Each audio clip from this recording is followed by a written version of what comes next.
Bonjour, moi c'est Marta Gonzalez, je suis expert LCS et aujourd'hui je vais vous montrer comment enregistrer une interruption dans une tournée qui soit en cours.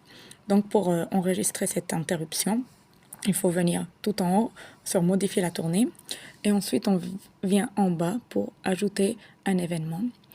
La première chose qu'on doit faire c'est choisir quel type d'événement. Donc on va choisir que c'est une pause. Et il nous demande d'entrer quel type de pause.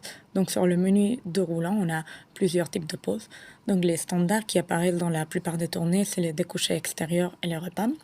Donc pareil, si vous voyez qu'il y a un oubli de ces événements, vous pourriez le rajouter avec cette procédure. Ensuite, nous avons les attentes. Nous avons 4 types d'attentes. Attente en clientèle, ça veut dire, comme le nom l'indique, c'est quand on va livrer notre client, mais pour une raison, on ne peut pas accéder au site et du coup, on doit attendre. Attente au chargement, attente pour l'analyse côté ZAV ou dans un laboratoire et attente pour les produits médicaux de la libération du pharmacien.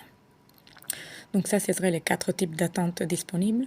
Ensuite, nous avons aussi l'option de rajouter des interruptions pour une panne au niveau du tracteur ou de la citerne pour la partie cryo ou pour la partie roulante. Nous avons aussi l'option de rajouter un lavage du véhicule pour être pris en compte et des cas un peu plus spécifiques pour les tournées en Corse quand on prend le ferry. Si ça n'a pas été déjà rajouté, normalement, c'est le cas. Ou pour les entretiens de l'amide. Donc, on va prendre un exemple. On va prendre par exemple une attente au chargement. Donc, j'arrive au chargement, il y a déjà plusieurs véhicules qui sont au chargement devant moi. Donc, je me rends compte que je ne peux pas commencer les chargements. Donc, je vais lancer l'attente au chargement. J'ai juste à faire ajouter l'événement. Et on va voir tout en haut, il y a un compteur qui s'affiche qui va nous dire le temps d'attente au chargement qu'on est en train de passer.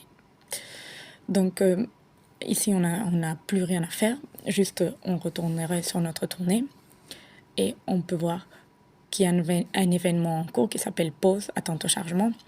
Et une fois que cette attente est finie, qu'on peut accéder au chargement, on va terminer l'événement, comme tous les autres événements. On confirme, là, c'est bon, on a eu la pause, attente au chargement qui est finie.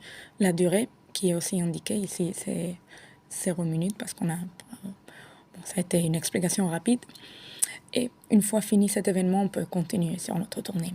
Il faut faire attention parce que toutes ces interruptions, elles ne sont pas compatibles avec des chargements ou des livraisons qui sont en cours. Donc, si j'ai déjà commencé mon chargement ou j'ai déjà ouvert mon événement chargement et je me rends compte que je ne peux pas attendre, je ne vais pas pouvoir lancer l'attente de chargement. Donc, ce qu'il faudrait faire, c'est faire le chargement, renseigner les temps dans le chargement et ensuite ouvrir un événement attente au chargement. Et une fois de retour, informer votre exploitant et lui dire bon, pendant ce chargement qui a duré 3 heures, il y a eu 1 heure de pause et 2 heures de chargement réel. Merci.